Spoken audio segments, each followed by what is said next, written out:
મિત્રો, આજે આપણે ગરમીમાં પેટને ઠંડક આપે અને ગમે તેટલું પેટ ભરેલું હશે તે ફટાફટ પચાવી દે એવું દૂધીનું રાયતું બનાવીશું.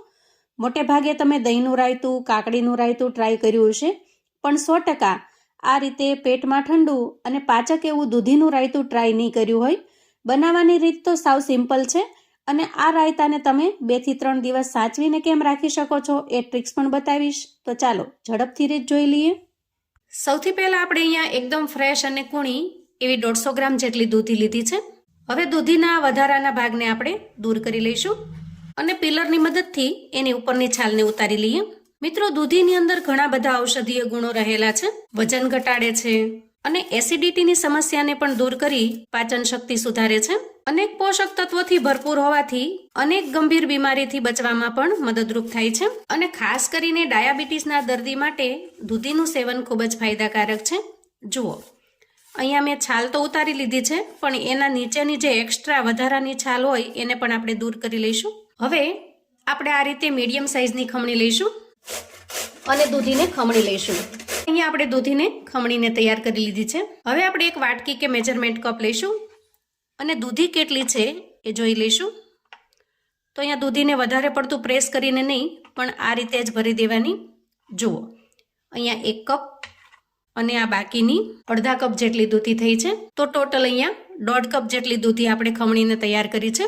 હવે આપણે ગેસ ઓન કરીશું અને ગેસ ઉપર આ રીતે પેન અથવા તો કડાઈ મૂકીશું. હવે પેન થોડું ગરમ થાય એટલે અંદાજે 2 ચમચી જેટલું તેલ લઈશું. હવે જુઓ, તેલ સરસ રીતે ગરમ થઈ ગયું છે, તો આપણે અહીંયા અડધી ચમચી જેટલી રાઈ ઉમેરી દઈએ અને અડધી ચમચી જેટલું આખું જીરું અને થોડી હિંગ ઉમેરીશું. હવે રાઈ સરસ ફૂટી જાય એટલે તરત જ આપણે એમાં ખમણેલી દૂધીને ઉમેરી દેવાની છે અને દૂધીને તેલની અંદર સરસ રીતે મિક્સ કરી લઈએ. દૂધીને આપણે મીડિયમ સાઇઝની ખમણીથી ખમણેલી છે એટલે ખૂબ જ ઝડપથી અને આરામથી એ સોફ્ટ થઈ જશે. પણ કુકિંગ પ્રોસેસને વધારે ઝડપી બનાવવા માટે આપણે અહીંયા થોડું મીઠું ઉમેરીએ દૂધીના ભાગનું અને સરસ રીતે મિક્સ કરી લઈએ. મીઠું ઉમેરવાથી દૂધીનો ટેસ્ટ પણ ખૂબ સરસ બની જશે અને એની કુકિંગ પ્રોસેસ પણ ઝડપી થઈ જશે. અને જ્યારે દૂધી છે એ સોફ્ટ થઈ જશે, થોડી કૂક થઈ જશે એટલે એનો કલર પણ ચેન્જ થવા લાગશે.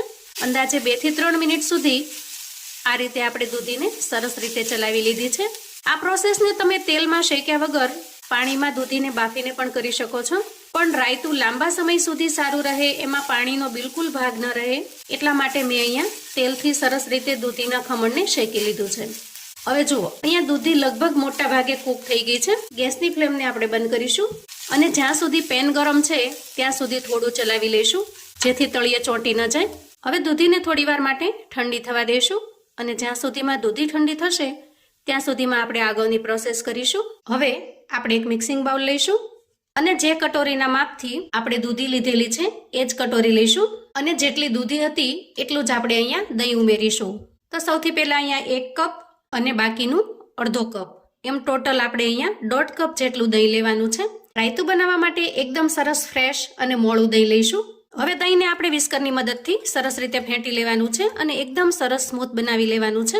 હવે જુઓ, અહીંયા દહીંની જે કન્સિસ્ટન્સી અત્યારે બની છે એ એકદમ ઘાટી છે અને આપણે થોડું પતલું દહીં જોઈશે. તો જે વાટકીથી આપણે દહીં લીધેલું છે એ જ પા વાટકી જેટલી ભરી અને આપણે પાણી ઉમેરી દઈએ. અહીંયા તમે મોળી છાશ પણ ઉમેરી શકો છો અને સરસ રીતે મિક્સ કરી લઈએ. દહીંની કન્સિસ્ટન્સી આપણે કંઈક આ રીતની બનાવવાની છે. હવે આ રીતે દહીંને તૈયાર કર્યા પછી આપણે મસાલા કરી લઈએ. દૂધી એકદમ સરસ ઠંડી થઈ ગઈ છે, આપણે દહીંમાં ઉમેરીશું અને રૂટીન મસાલા કરીશું. સૌથી પહેલા 5 ચમચી જેટલો ધાણા પાવડર ઉમેરીએ, 5 ચમચી જેટલો લાલ મરચા પાવડર ઉમેરીશું. અહીં અમે કાશ્મીરી લાલ મરચું લીધું છે જે કલર ખૂબ સરસ આપશે. 5 ચમચી તીખાનો એટલે કે મરીનો પાવડર લઈએ અને 5 ચમચી શેકેલા જીરાનો પાવડર લઈશું. તીખાશ માટે થોડા લીલા મરચાના ટુકડા ઉમેરું છું. જે બહુ તીખું છે મરચું એ થોડુંક જ ઉમેરું છું જેથી બહુ સ્પાઇસી ન બને. અને 5 ચમચી જેટલો ચાટ મસાલો ઉમેરીશું. આ રાયતાની અંદર ફુદીનાના પાનનો ટેસ્ટ ખૂબ જ સરસ આવે છે, પણ મારી પાસે અત્યારે ફ્રેશ ફુદીનાના પાન નથી, પણ આ રીતે સુકવણી કરીને રાખેલા છે, તો એમાંથી થોડા ફુદીનાના પાન લઈશું અને હાથથી ક્રશ કરી એને પણ ઉમેરી દઈશું. તો જ્યારે પણ તમે આ રાયતું ટ્રાય કરો, ફુદીનાના પાન ચોક્કસથી ઉમેરજો, એનાથી રાયતાનો ટેસ્ટ 100 ગણો વધી જશે. અને થોડી ઝીણી સમારેલી કોથમીર ઉમેરીશું. છેલ્લે ઉમેરીશું સ્વાદ પ્રમાણે મીઠું. તો અહીંયા આપણે જ્યારે દૂધીને શેકી ત્યારે એમાં દૂધીના માપનું મીઠું ઉમેરેલું જ છે. તો અહીંયા જેટલું દહીં છે એના પ્રમાણનું જ મીઠું ઉમેરવાનું છે. મીઠું આપણે છેલ્લે ઉમેરવાનું છે, જેથી દહીંની અંદર એ ઝડપથી પાણી ન બનવા માંડે. હવે આ બધી જ વસ્તુને આપણે સરસ રીતે મિક્સ કરી લઈશું. તો મિત્રો, આ રીતે જ્યારે પણ રાયતું બનાવશો તો કોઈને ખ્યાલ પણ નહીં આવે કે તમે આ દૂધીનું રાયતું બનાવ્યું છે. અને વળી ટેસ્ટી તો એટલું સરસ લાગે છે કે તમે કાકડી કે દહીંના રાયતાને પણ ભૂલી જશો. રાયતાને એકદમ ટેસ્ટી બનાવવા માટે આપણે વઘારિયામાં 1 ચમચી જેટલું તેલ ગરમ કરી લઈએ. તેલ ગરમ થાય એટલે થોડી રાઈ ઉમેરીએ અને થોડું જીરું ઉમેરીએ. થોડા લીલા મરચાના ટુકડા ઉમેરીશું અને 2 થી 3 ટુકડા લાલ મરચાના ઉમેરીશું અને સરસ રીતે મિક્સ કરી લઈશું. તૈયાર થયેલા આ વઘારને આપણે હવે રાયતાની અંદર ઉમેરી દઈએ અને સરસ રીતે મિક્સ કરી લઈએ. જુઓ, એકદમ ટેસ્ટી અને ખૂબ જ મજેદાર એવું રાયતું બનીને તૈયાર છે. હવે આ રાયતાને કઈ રીતે સ્ટોર કરવું અને કઈ રીતે પીરસવું એ પણ હું તમને આગળ બતાવું છું.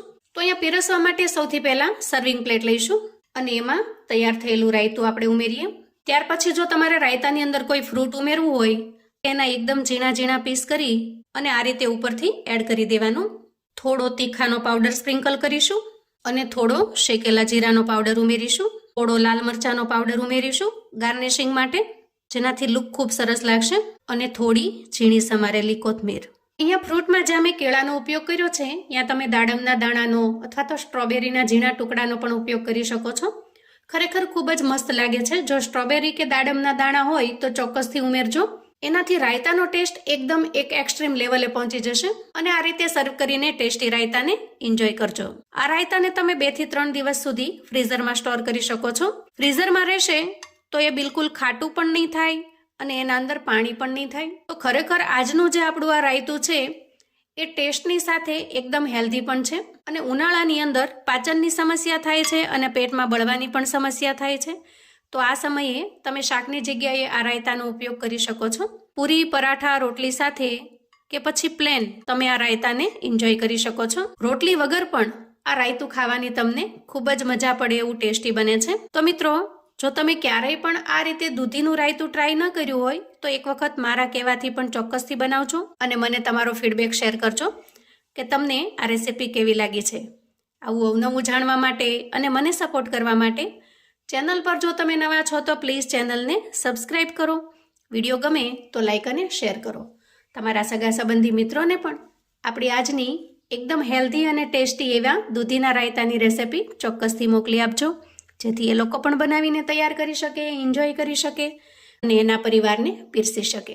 કોમેન્ટમાં મને ચોક્કસથી જણાવજો મિત્રો કે આજની આ અલગ રીતે બનાવેલા દૂધીના રાયતાની રેસિપી તમને કેવી લાગી છે.